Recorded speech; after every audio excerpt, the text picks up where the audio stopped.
गुरुदेवः सदाशिवः गुरुदेवात् परं नास्ति तस्मै श्री गुरवे नमः।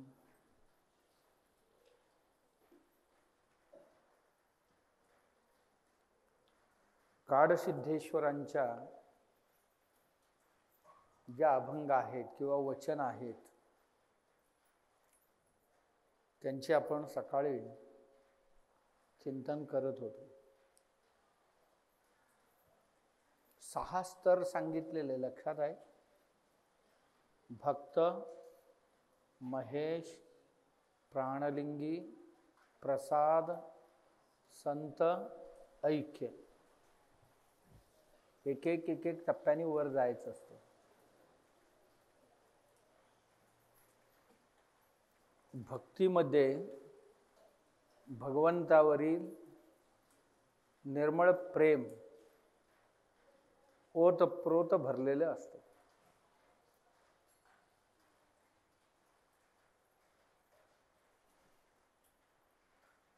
ही प्रेम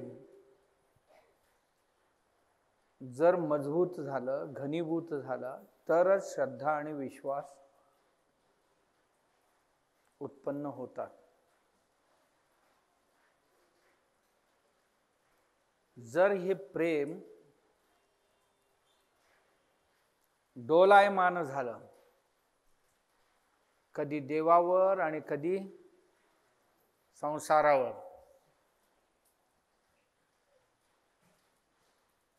चंचल झालं, हलायला लागलं, मग पुढच्या टप्प्यावर जाणं कठीण जातं। निघालेले सर्व ही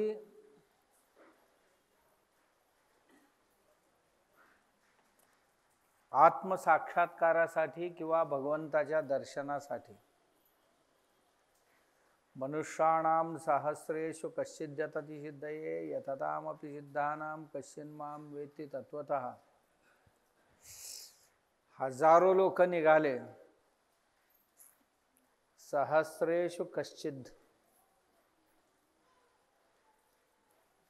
त्यातलं जन्माला आलेले आहेत ना, लाखांनी जन्माला आलेले आहेत, त्यात 1000 निघाले। 1000 निघालेले आहेत ना, त्यात समजून घेणारी किती आहे? फार कमी आहे।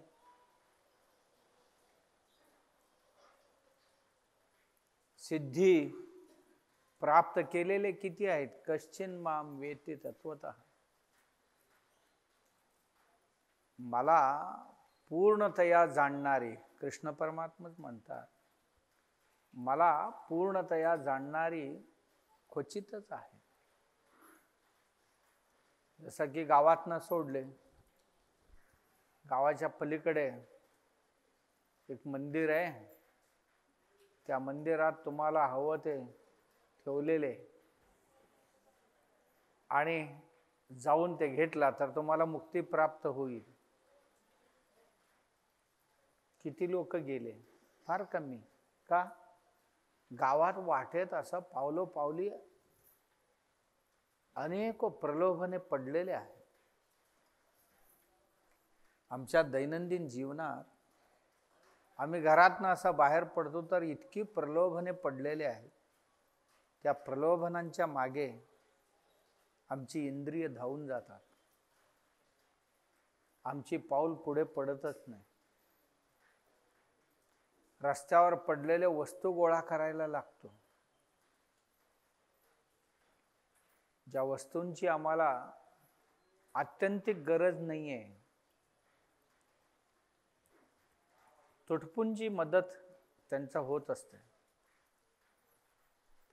परंतु माणूस ज्या उद्देशाकडे चाललेला होता, ज्या ध्येयाकडे निघाला होता, तर वाटेतल्या छोट्या छोट्या छोट्या छोट्या आमिष जे पडलेले आहेत ते पाहून तीच गोळा करत निघाला आणि ज्याच्याकरता चालला होता ते विसरला।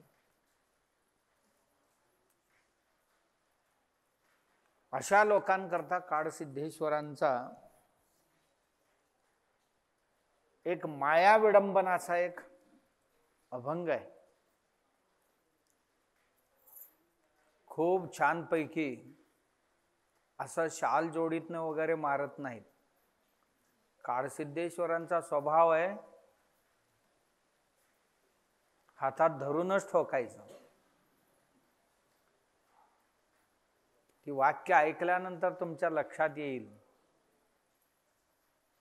वाटेल की महाराजांची भाषा खूप चांगली होती. महाराज आपल्याला फार कडक भाषेत सांगायची अध्यात्म, हो ना. आणि ही जर बघितलं तर आपल्याला वाटतं की 1000 पटीने स्वामीजी महाराज आपल्याला अत्यंत सभ्य भाषेत समजावत होते, अशी यांची आहे. मी कन्नडमध्ये आधी वाचून दाखवतो तुम्हाला. मोठं आहे आजचं आहे. ಶಿವಶಿವ ಮರುಳ ಮಾನವರ ಮರುಳತನವ ನಾನೇನೆಂಬೆನಯ್ಯ. शिवशिव, या मूर्ख लोकांच्या मूर्खपणाला मी काय म्हणू आता. सुरू झाले. पहिली उपाधी दिली आम्हाला काय म्हणून. या मूर्ख लोकांच्या मूर्खपणाला काय म्हणू मी आता. वन्नु तन्नदೆಂಬರು वन्नु रुद्रनदु. सोनं आपली म्हणतात, यांची नाही. सोनं ते रुद्राचं आहे. स्त्री किंवा पुरुष आपली म्हणतात हे, यांची नाही, ते विष्णूचे आहे. माती ही जमीन आपली म्हणतात हे मूर्ख, यांची नाही, ती ब्रह्माची आहे. अशी हे त्रिविध आपली म्हणताय तुम्ही. तुमची नवे हे मट्ट प्राणी हो, हे दुसरी विशेषण आपल्या करता. पहिलं काय होतं, मूर्ख. आता दुसरं काय, मट्ट, म्हणजे बुद्धिहीन. दुसऱ्याचा अर्थ काय, हे बुद्धिहीन प्राणी हो. याला दृष्टांत देतो, ऐका म्हणतात. दृष्टांत तरी काय ऐकण्यासारखं नाही बाबा. आता त्यांनी सांगितले म्हणून मी आपल्या समोर ठेवतो. आकाशात चंद्रोदय होताना भूमंडलामध्ये क्षीर समुद्राला भरती येतो, आहे ना, सत्य आहे नाही. पौर्णिमेला चंद्रोदय झाला की समुद्राला भरती येतो.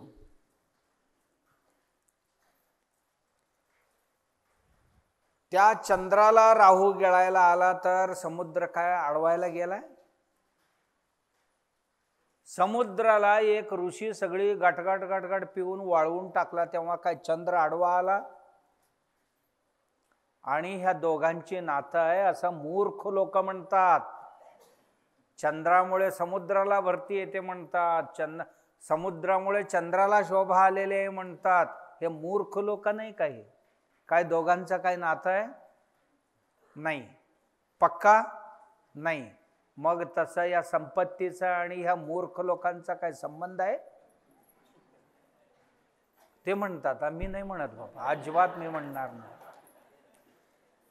या संसारातल्या ज्या 3 गोष्टी सांगितले त्यांची आणि जीवाचा काय संबंध आहे नाही. संबंध कसला ते, समुद्र आणि चंद्राचा जो संबंध आहे तसाच आहे. आणि काहीही अर्थ नाही त्याला, तरी सुद्धा चंद्रोदयाला अंबुदी म्हणजे समुद्राला उफान येतो. काय येतो कोणास ठाऊक, पण संबंध काही नाही आहे का.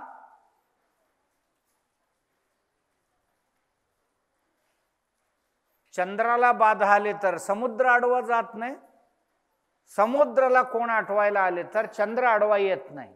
याचा अर्थ दोघांचा कुठल्याही अर्थाने संबंध नाही आहे. एवढ्यावर थांबत नाही ते, आणखीन एक उदाहरण देतात.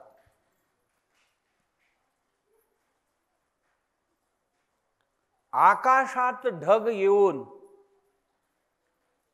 सुळसुळ वारा सुटले,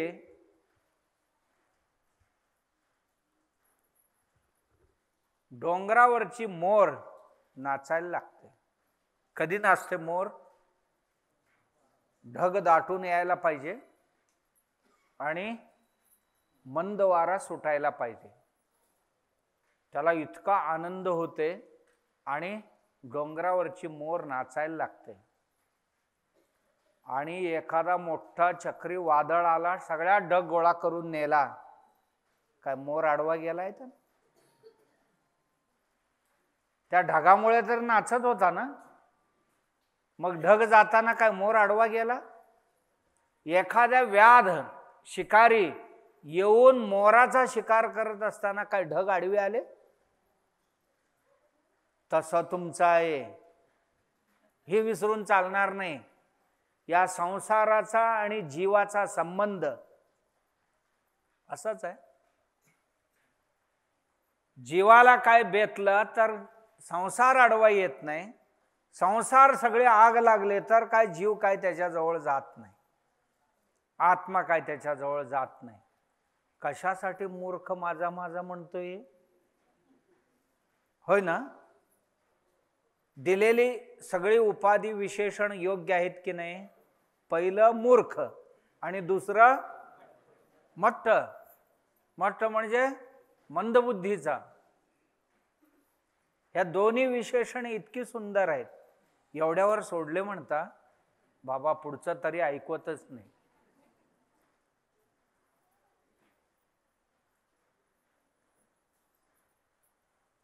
याच पद्धतीने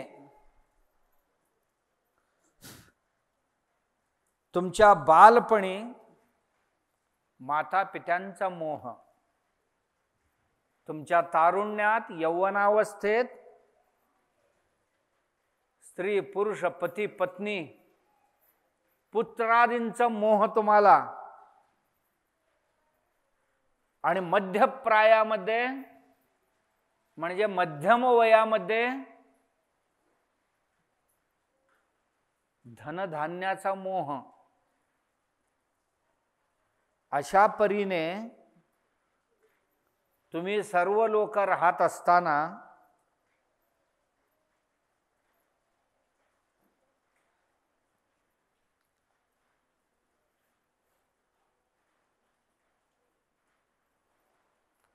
अशा परीने सर्वही तुम्ही राहत असताना माया ममकार नसलेले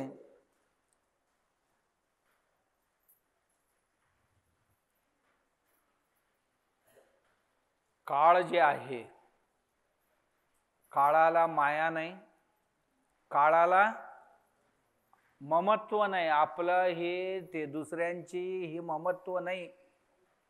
आणि तो काळ आला आणि काळाचे दूत यमदूत आले आणि तुम्हाला मुंडकं मुरगळून नेत असताना, असंच नेत असताना म्हटलं असतं तर चाललं नसतं. तुमचं मुंडकं मुरगळून नेत असताना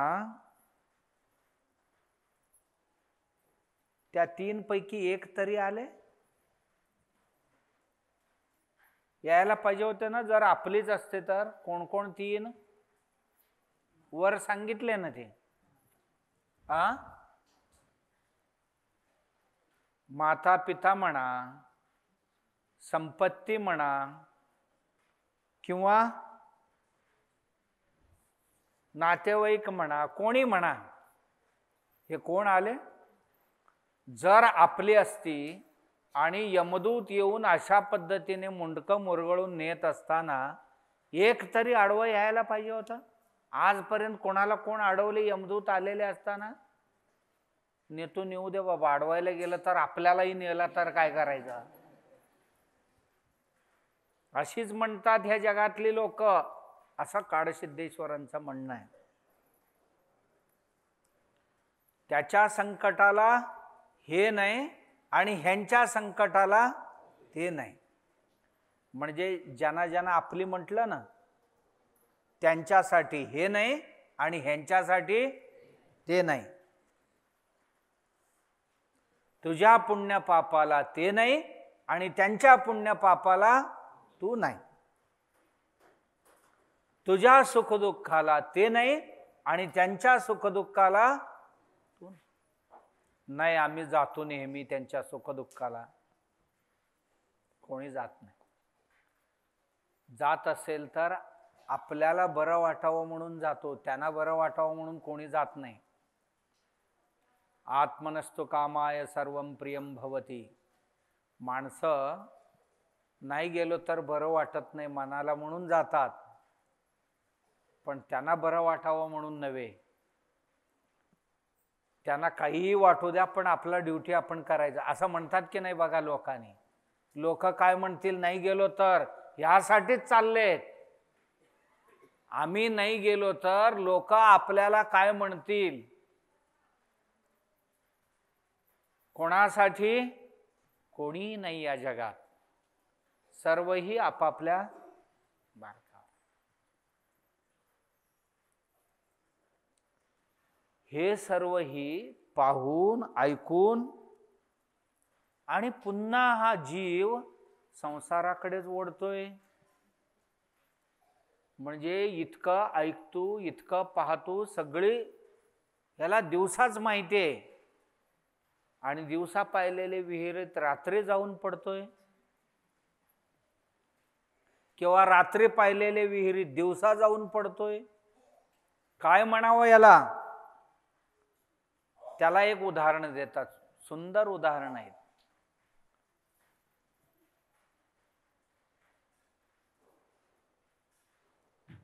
हागणदारीला आठवणाऱ्या म्हैशीसारखं. किती छान आहे उदाहरण नाही? जुन्या म्हैशीला काय आठवत असते? चारा बेरा काही आठवत नाही. त्याला गावात येताना जाताना काय आठवते त्याला? आता तुम्हाला माहीतच नाही तर तुम्ही म्हैशीच बघितलं नाही. आणि आता गावात हागणदारी पण राहिलेली नाही. जाताना म्हैशी सोडले की नाही, म्हैस आपल्या हाताला कधी लागायचा? गावाबाहेर रानात गेल्यावरच. गावच्या बरोबर किनाऱ्यावर कुठल्याही रस्त्याने जावा, सगळ्या जिलेबीच जिलेबी. पूर्वी या 10-15 वर्षात बंद झाली, बरोबर, ज्याला हागणदारी म्हणतात. हागणदारीला आठवणाऱ्या म्हैशीसारखं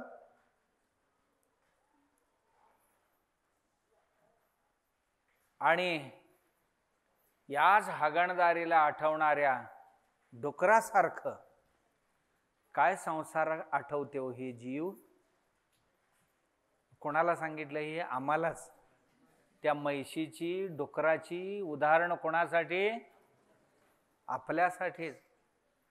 याला रात्री स्वप्नात जरी उठून विचारलं तर हे माझं ते माझं, ती हागणदारीच्या आठवण ह्याला काय जात नाही.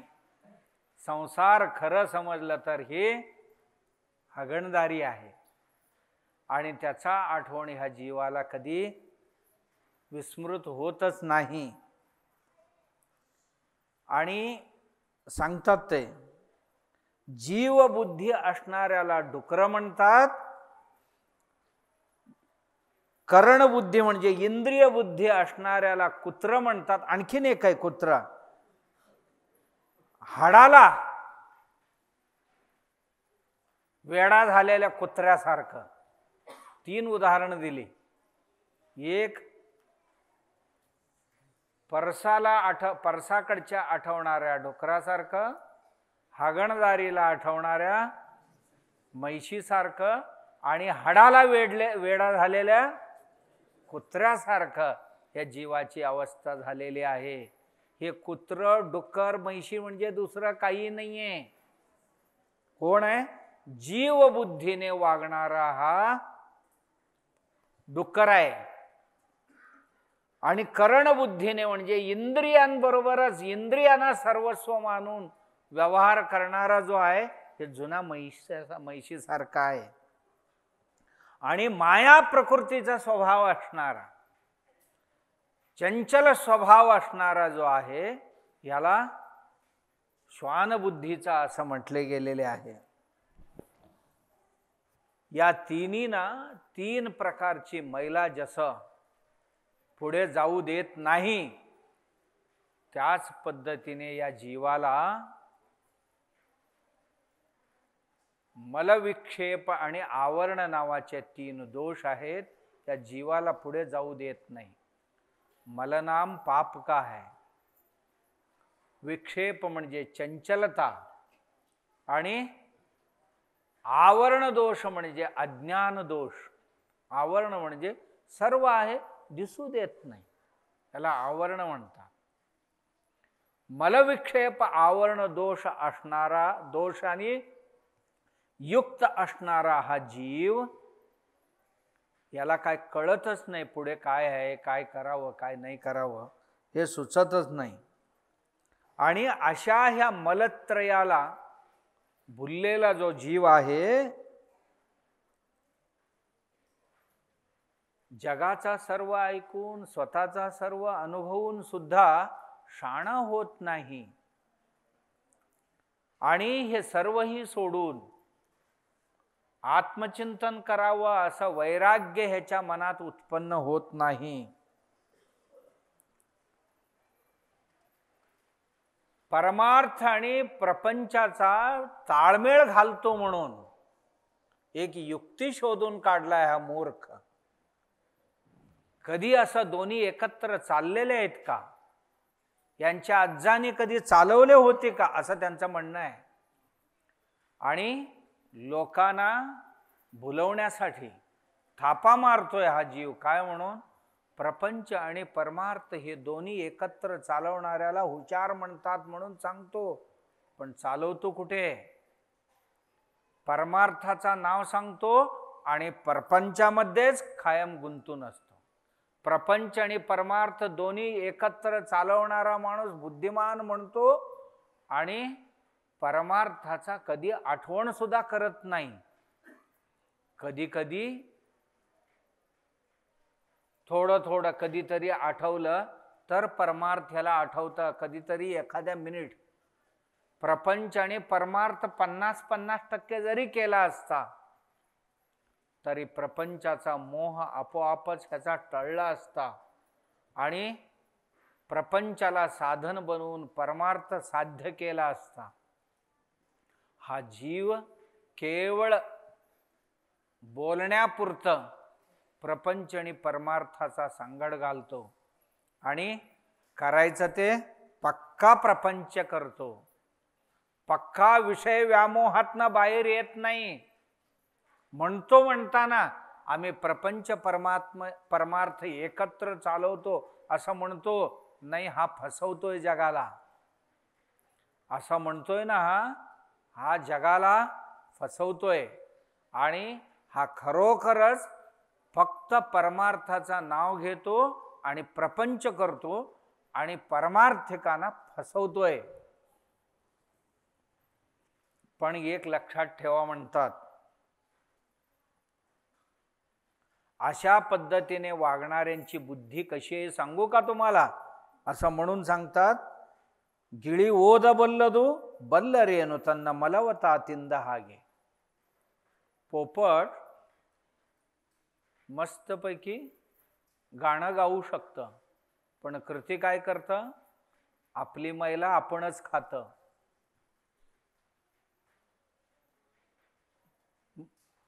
मलिन खाते, गारीतलं वेचून खातं. तसे ही लोक माणसं, ही माणसं त्रिविध प्रकार, 3 प्रकारची जी पाप आहेत, मलविक्षेप आवरण नावाचे, यांना जाणतात हे. परंतु जाणून काय उपयोग? एकालाही सोडायला मागत नाही. एकही पापातनं वर उठायला मागत नाही. एकही पाप सोडायला मागत नाही. अशा पद्धतीने जाणून बुजून सर्व ऐकून पाहून अनुभव करून सुद्धा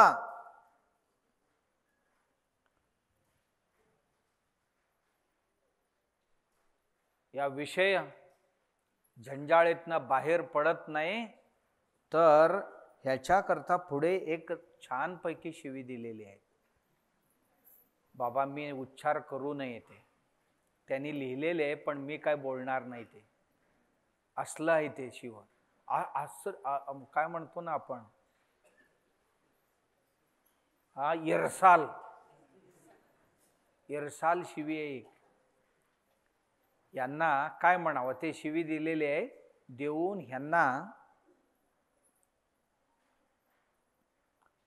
केवढा राग आले अशा पद्धतीने संसार करणाऱ्यांना पाहून पुढे म्हणतात, अशा लोकांना बघितले की ह्या नालायकांना मी चांगल्या शब्दात बोललो. खूप चांगले शब्दही त्यांच्या दृष्टीने. या नालायकांना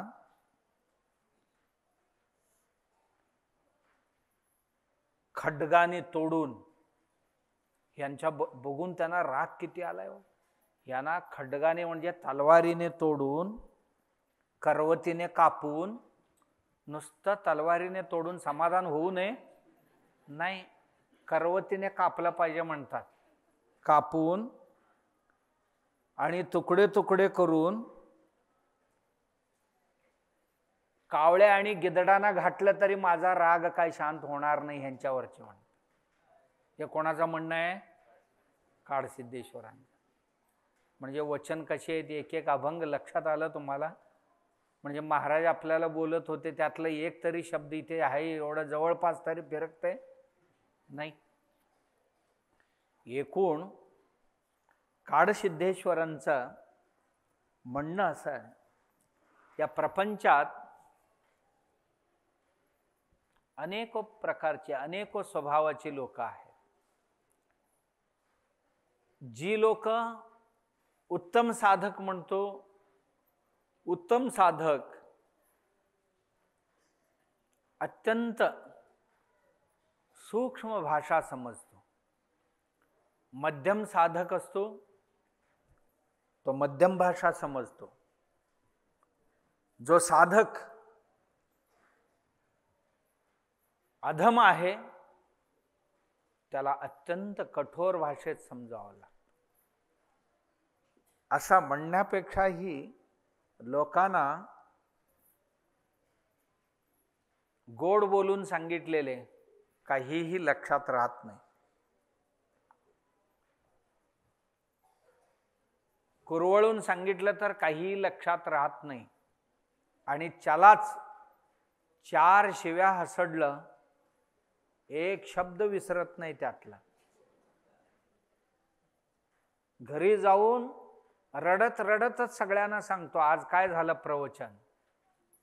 त्यातला एक शब्द न विसरता अजून हातचा एक त्याच्याशी जोडून सगळे घरच्यांना विस्तृतपणे प्रवचन सांगतो. आणि हसत खेळत सांगितलेले प्रवचन चार शब्द सुद्धा लक्षात राहत नाही. अशी जे लोक आहेत त्यांच्यासाठी काळसिद्धेश्वरांचं हे उपदेश आहे, कठोर भाषे. आम्ही ज्या संसाराला आपलं आपलं म्हणतो त्यांनी अनेक उदाहरणं देऊन सांगितले ही आपलं नाही आहे. आपलं का वाटतंय, का वाटतंय कुणास ठाऊक. जसं पाहायला सत्य वाटते हे, आणि जवळ गेला तर त्यात काय तथ्य नाही. लांबून बघितलं तर सत्य वाटतं आणि जवळ गेला तर काही तथ्य नाही. समुद्र आणि चंद्र यांचा जो संबंध आहे तो अत्यंत सत्य वाटतो. अमावास्याला कधी भरती येते का समुद्राला? नाही. पौर्णिमेलाच भरती येतो समुद्राला. परंतु चंद्राला जर राहू निघायला लागला तर समुद्र कधी अडवायला गेला? आणि समुद्राला कोण ऋषी? तो अगस्त्य ऋषी समुद्र प्राशन करत असताना चंद्र काय आडवा आला? नाही आला. का? का नाही आडवा आला? त्या दोघांचा काही संबंधच नाहीये. पण दिसते ते संबंध सत्य नाहीये, सत्य नाहीये. ते संबंध फक्त म्हणण्यापुरता आहे. त्या संबंधात काहीही तथ्य नाहीये. तसेच मोर आणि ढग यांचा तिलमात्रही संबंध नाही. ढगाला चक्रवाताने ढकलून नेत असताना ना मोर आडवं जात आणि मोराला शिकारी मारून टाकताना ढग आडवे येत नाहीत. मग काय आपलं म्हणण्यात काय अर्थ आहे? तसं संसारातलं विषय आणि जीव यांचा तिलमात्रही संबंध नाही. किंवा शरीर आणि शरीरासंबंधातली जेवढी व्यक्ती वस्तू आहेत, ज्याला ममत्व म्हणतो आपण, आपलं म्हणतो, ममत्व म्हणजे आपली, त्यांचा आणि कुठल्याही जीवाचा काही संबंध नाही. दिसायला दिसतं संबंध, खूप साऱ्या नाते आमची दिसायला आहेत. जर आम्ही बारकाव्याने पाहायला गेलो तर काहीही नाही. का? त्यांना काय झाले तर हे काय करू शकत नाही, ह्यांना काय झाले तर ते काय करू शकत नाही. उगाच आपली हे खोटे संबंधाला खरे समजून आणि त्यालाच आठवत राहतात. म्हैशीसारखं, डुकरासारखं आणि कुत्र्यासारखं. म्हणजे जीवबुद्धीने, इंद्रिय बुद्धीने आणि चंचल स्वभावाने असे करतात. या करण्याला काहीही अर्थ नाही. खरं म्हणजे जीव हा वैराग्य धारण करायला पाहिजे होता. इथे काहीही आपलं नाही, कोणीही आपलं नाही, हे सत्य आहे. या सत्याचा कास धरायला पाहिजे होता. धरून त्याला हे अवगत व्हायला पाहिजे होतं, या संसारात कोणीही आपली नाहीये आणि संसार आपलं नाही आणि आपण संसाराचा काहीही लागत नाही आहोत असं समजून जर वागलं असता तर ठीक झालं असता आणि त्याला सत्याचा साक्षात्कार झाला असता. तो परमात्म्याचा जवळ गेला असता, परमात्म्यावर त्याचा प्रेम घनिष्ठ झाला असता. पण त्याचा या 3 मलांमुळे, 3 पापांमुळे हा जीव काय सुधरत नाही. जीवाच्या ठिकाणी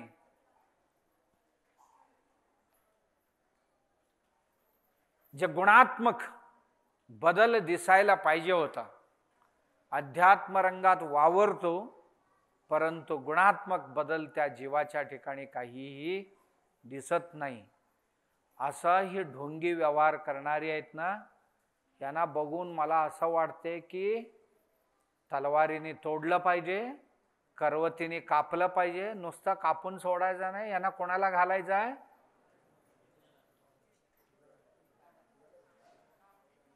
कावळे आणि गिधडांना टाकायला पाहिजे यांना. हे त्याच जातीचे आहेत म्हणतात. असं केला तरी सुद्धा माझा राग काय शांत होत नाही, असं ह्या वचनाचं तात्पर्य आहे. मग आता तुम्ही म्हणणार महात्मा लोकांनी असं म्हणायचं असतो का? महात्मा लोकांना हे राग एवढा यावं का असं वाटते. हे सात्विक राग आहे त्यांचा. असा केला तरी सुद्धा हे जे मूर्खपणाने वागणारा जीव आहे, अज्ञ जीव, या अज्ञ जीवाला असं कितीही उदाहरण दिला तरी सुद्धा तो कमीच आहे असं त्यांचं म्हणणं आहे.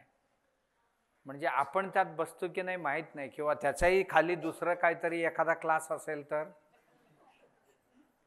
ही त्यांनी दिलेले क्लास वेगळे आहे. याच्या वरच्या क्लासमध्ये तरी असो किंवा खालच्या क्लासमध्ये तरी असो, ह्या क्लासमध्ये आपल्याला काय लागू पडेल असं मला वाटतं. लागू पडायला काय हरकत नाही. होय ना?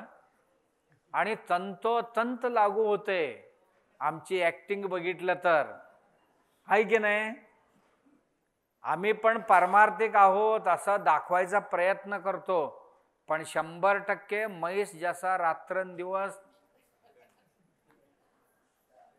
ज्याचा ध्यास घेतलेली असते, डुक्कर रात्री झोपले तरी सुद्धा डुकराच्या याच्यात ध्यास देवाचा नाही संसाराचाच असते, आणि कुत्र कुठेही बसलं तरी त्याचा ध्यास हाडं कुठे असतील. किती छान आहेत ते.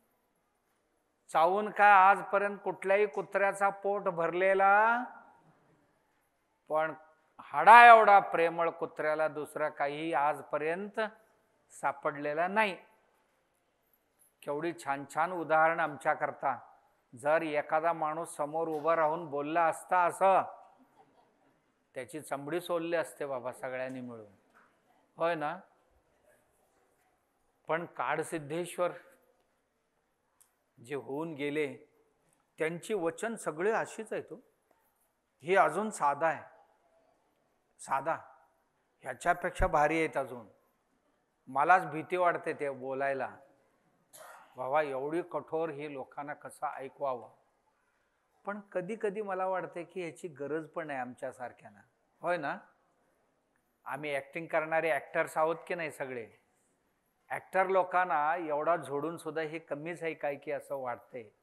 पण कळकळ काय आहे त्यांचा, की हे जे संसार आहे या संसाराचा मोहभंग झाला पाहिजे. जीवाला विषयांचा मोह जकडून टाकण्या इतका असू नये. हा जरूर करावा, परंतु इतकं महाराज सांगत होते आपल्याला माहिती आहे चांगल्या भाषेत, कबुतरांची उदाहरण सांगत होते. नवरा बायको 2 कबूतर होते आणि त्यांची 2 पिल्लं सापडली होती. कशात? शिकाऱ्याच्या हातात. शिकारी ते पेटवून भाजत होता, त्यांना राहावला नाही, आणि दोन्ही स्वतः त्या अग्नीत उडी घेतली आणि पिलांसाठी स्वतःचा प्राणांचा आहुती दिली. तसं विषयांकरता जीव स्वतःचा आहुती या संसाराला देतोय. अशी उदाहरणं सांगत होते. कधी तुमच्या लक्षात आहे की नाही माहीत नाही, पण मला थोडं थोडं लक्षात आहे. कधी कधी बोलायचं. हीच उदाहरणं 2-3 पद्धतीने सांगत होते महाराज. कधी कुठल्या पद्धतीने, कधी कुठल्या पद्धतीने हे उदाहरण सांगत होते. तर आम्ही जी संसारातली मंडळी आहोत, आमच्याकरता आमची डोळे उघडवण्याकरता अत्यंत झळझळीत अंजन आहे.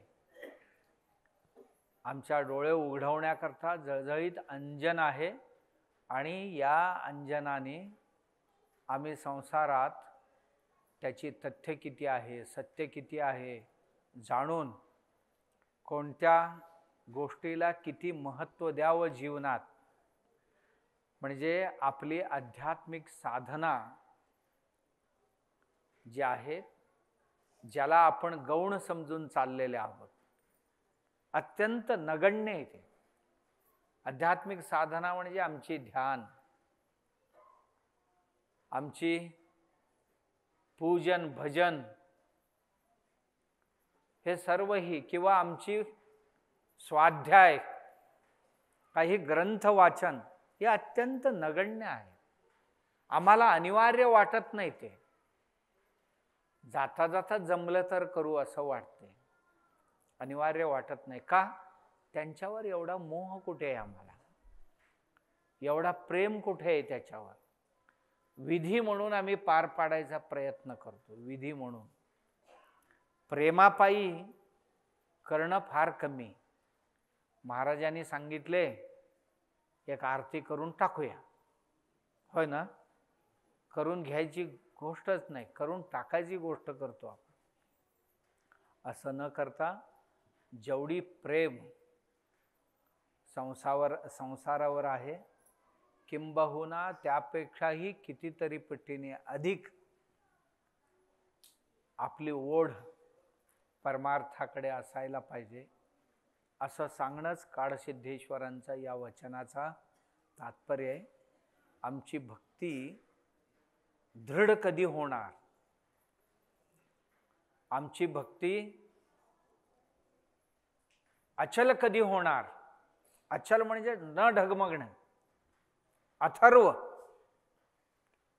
अथर्व म्हणजे न ढगमगणं. जी आहे ती आपल्या मनोनिर्धारानेच होणार आहे. आणि अशी आपली भक्तिस्थलातून माहेश्वर स्थलापर्यंत ही जी प्रेम आहे, आत्म्यावरची किंवा परमात्म्यावरची, ही श्रद्धेत रूपांतरित व्हावं.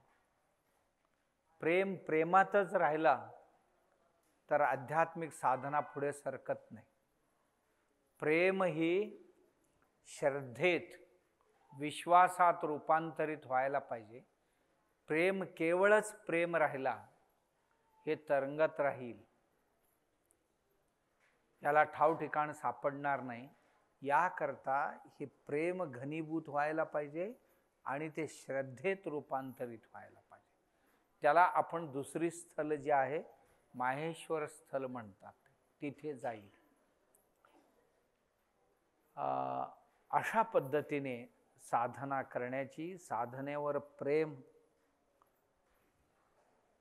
अचल करण्याची बुद्धी शक्ती सद्गुरु भगवंता सर्वांना देव ही गुरुचरणी प्रार्थना. राजाधिराज.